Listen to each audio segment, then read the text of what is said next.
Hello, my name's Ken Rust, and I'm with Kasco Marine, and today we're going to be showing you how to assemble a Kasco Marine 3400 VFX. This is a fountain that can fully aerate a 1/2 acre pond. It's very simple to install, and it's very simple to assemble. We're just going to go over the packaging a little bit, and then we're going to go into the assembly. You're going to receive two boxes via UPS. This is the motor box. Right here is the serial number, and one of the first things I usually do is get that sticker and go ahead and pull it off, and I save that and tape that onto the instruction manual just as a reference for serial number later. The motor box does contain a motor. It will contain the power cable, and if you get a power cable longer than 100 feet, it will have a quick disconnect on this with a stub cord, and then your power cable will be delivered in a third box. This is the float box. It contains your float, your bottom screen, the two mooring lines that are tied to the float, as well as your hardware.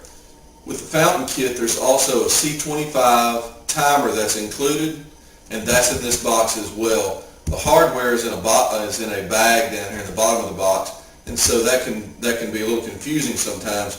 We like to make sure that people know that they can find that in that box as well. So now we're just going to open up our motor box.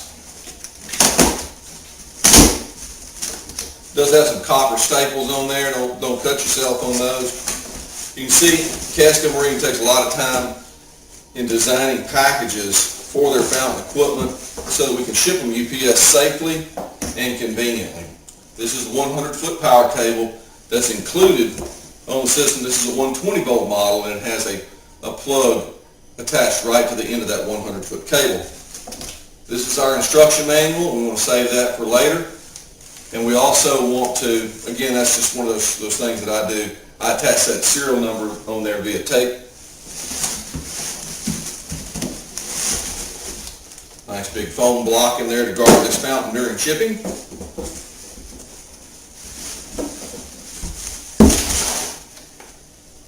And there is our motor, our fountain assembly, and our power cable.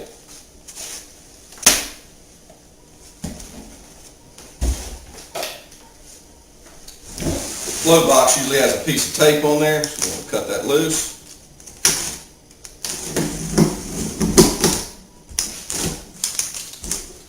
Again, it's got some of those copper staples in there. Wash yourself, don't cut your hand.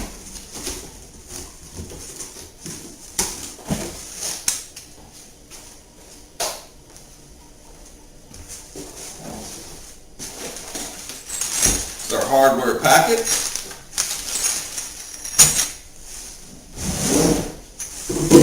All stainless steel powder coated bottom screen.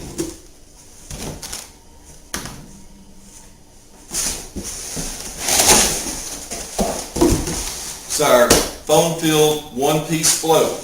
It has the mooring lines attached to it, 50 feet of mooring line on each side. This is a black nylon rope, and it has the carbon black in there so it will not photodegrade.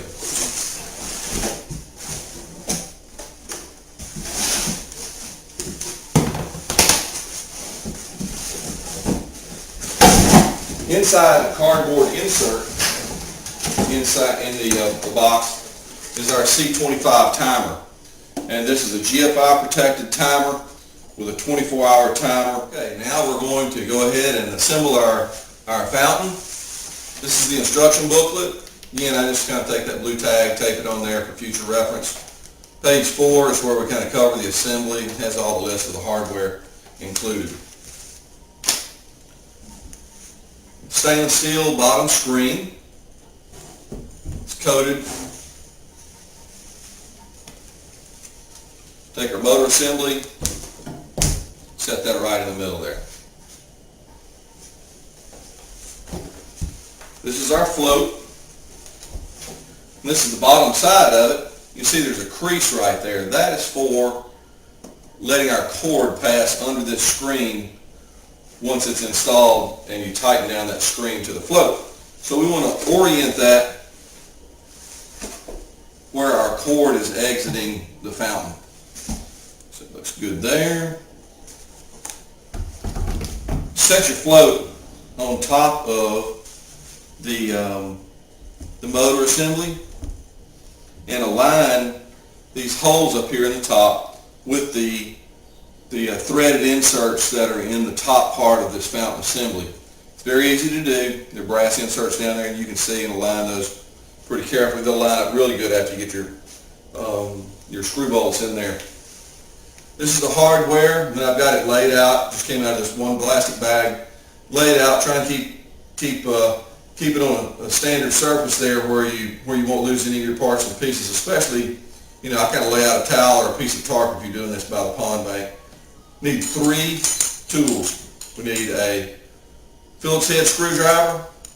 We need 2 9/16 wrenches or a 9/16 wrench and a pair of pliers.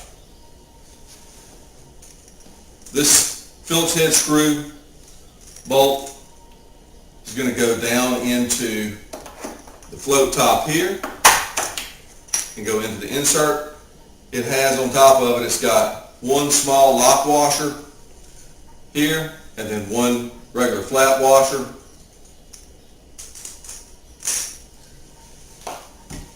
Again, we just want to line those up with our bolt holes. Go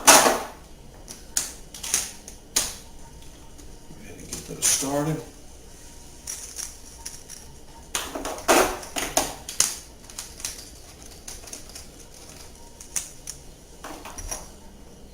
Look, make sure they're lining up. A little bit of friction when you go through the edge of that float. Not a big deal. Maybe just kind of hold those in place a little bit. Nothing to fret over.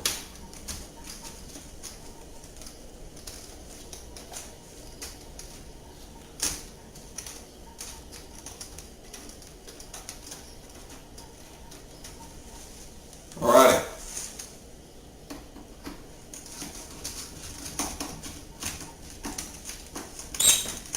You can do this with a drill driver, but you want to be careful because you don't want to, if it gets in there kind of at a particular angle, you do not want to damage that threaded insert where it's going,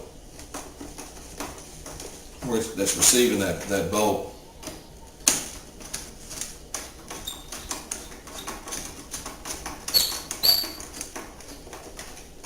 That's nice.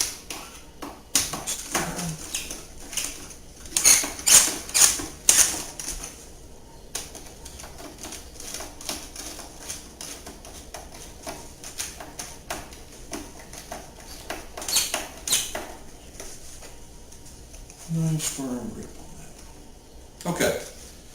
Now, we have this bottom screen down here. If you notice, it has some wings on there. I don't even know why they're there, but they are there, and you need to work around them. This is where you're going to